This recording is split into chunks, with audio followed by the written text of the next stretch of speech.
All right, guys, I'm awake. I've got my coffee. We've got a lot to talk about. I'll be right back.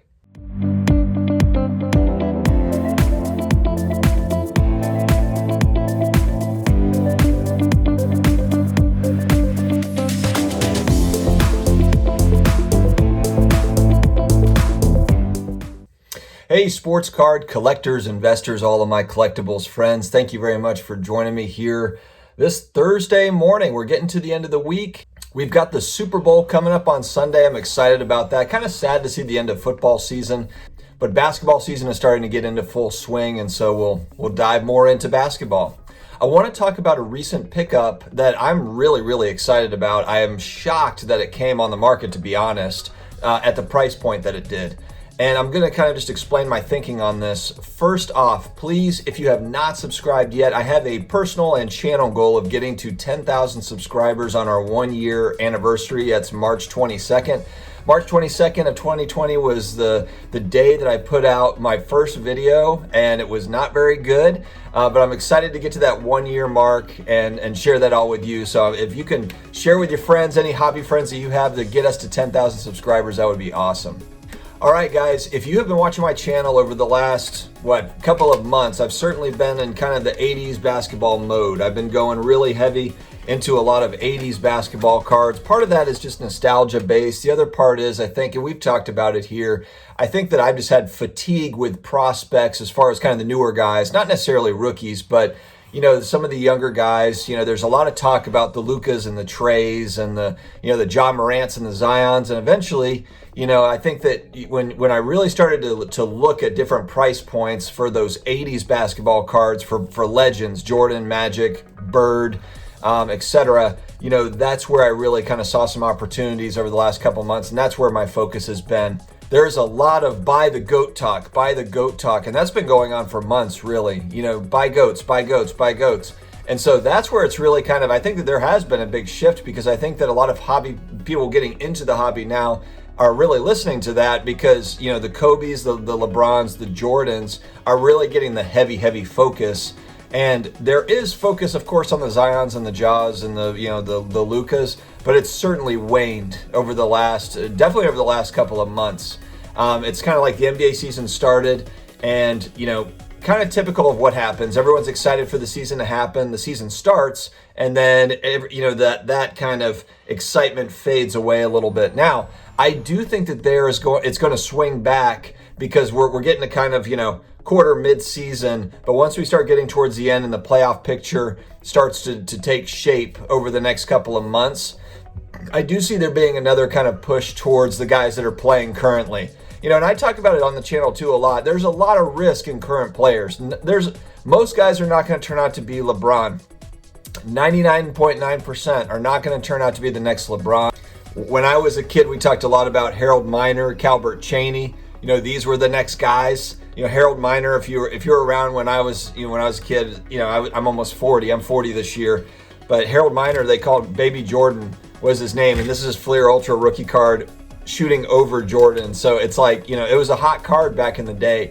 But the point is that a lot of these guys are not going to be the next LeBron. But here's the other side of that, is they don't necessarily have to be the next LeBron. At one point, LeBron's not going to be playing anymore, and who is taking the reins for LeBron? Who is going to be contending in the league? So it's not even just who is the next guy, kind of the face of the league, but which teams are going to be in contention, and which guys are going to be kind of the top 5, top 10 players in the NBA that are getting all the attention, which you expect their cards to be popular kind of moving forward. Because that's what I think about too, and we're not talking about 5 years, 10 years down the line, but just over the next few years. It's going to be really interesting to see. One guy that I've talked about on my channel, I've invested in some in. I wouldn't say, I don't have a boatload of his cards, but Jamal Murray is a guy that I really like, because I think that young Nuggets team is just a good team. And when I think about teams in the West that can compete when the Lakers are not the Lakers, when LeBron is not there anymore, I see the Nuggets being one of those teams. I mean, even with LeBron in the West, the Nuggets are going to give them a run. Look at, last year, they were competitive. They were very competitive. So Jamal Murray is a guy that I really like. Young guy, he's a scorer. He can show that he can put up 50 points. While I really like the Joker, and the Joker is the one that's in the MVP conversation, for whatever reason, big men just don't get hobby love. So when I'm looking at cards, Jamal Murray is kind of one of those guys that can really break out down the road. I'm talking about maybe in a couple years, he's one of the guys, the top guys in the NBA. We still got some time, but I think that could certainly happen. Now, what's happened is, because everyone has, what I've seen anyway, as I'm watching the market, there's a big shift towards the GOATs.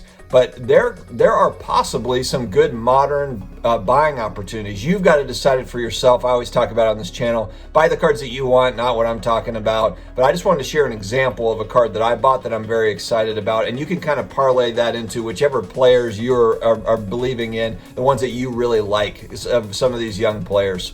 So the card I recently bought is a 2016 Select Courtside Silver Prism Jamal Murray and a PSA 9, and I got it right at about the $475, $480 mark. And I was honestly, I was really surprised to get it there. It was a buy it now with offers accepted, and I made an offer and it was accepted. And of course, if you're new and don't know how Select products work, you've got Concourse, Premier, and Courtside.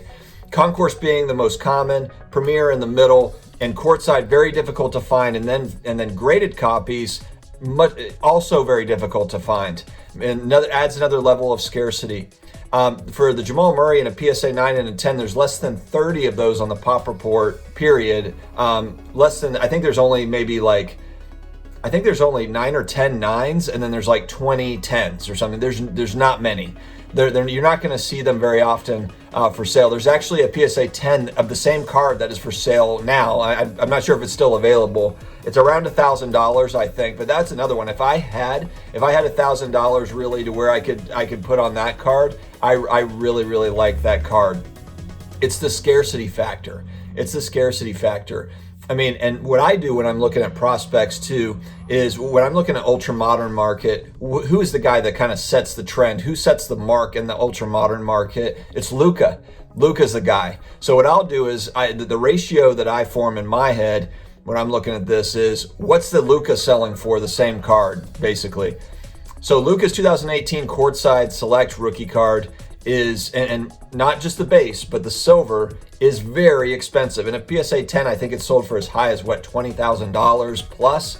It's a very expensive card. It's also a very rare card in a PSA 10. The 9, I'm not sure where it's at, but if I'm just kind of looking, the 9's got to be in the $3,000 to $5,000, $7,000 range, anywhere in that range, depending. Just because it's like I said, it's a rare card. It's a rare Luka rookie card as well. So Jamal Murray's 9 being at $500, basically $450, $500, and the PSA 10 being at $1,000. Are Jamal Murray's prices going to be where Luka's prices are one day? Probably not. Maybe they will be, but they don't have to get to where Luka's prices are. They just have to get to some percentage of it. Is that $500 card, does it have the ability to get to $1,000? I think it does. If a Luka PSA 9 can sell for $5,000 or $7,000 or whatever the 9 is going for that card, then I feel pretty good that eventually maybe Jamal Murray's can double, and maybe even more. So we'll see.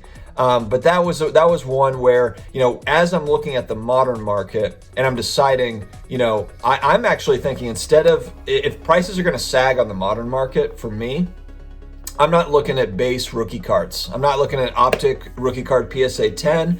I'm not necessarily looking at Prism rookie card PSA 10 base. I'm trying to find something a little bit more rare, because that's where, if people are offloading this stuff, and whether it's Trae Young or Jason Tatum or Jamal Murray or the Joker or whoever that is, that I would try to find. For me, I'm trying to find, the colored variants or something that's a little bit more rare, that where there could be some value, because that's what I'm seeing. I've seen it where people are trying to offload, probably to buy Jordan, Kobe's, and LeBron's, because that's what everyone is doing, it feels like, which is totally fine. That makes sense to me. But the prices for Jordan, Kobe, LeBron are extremely high. It's buying into a high market.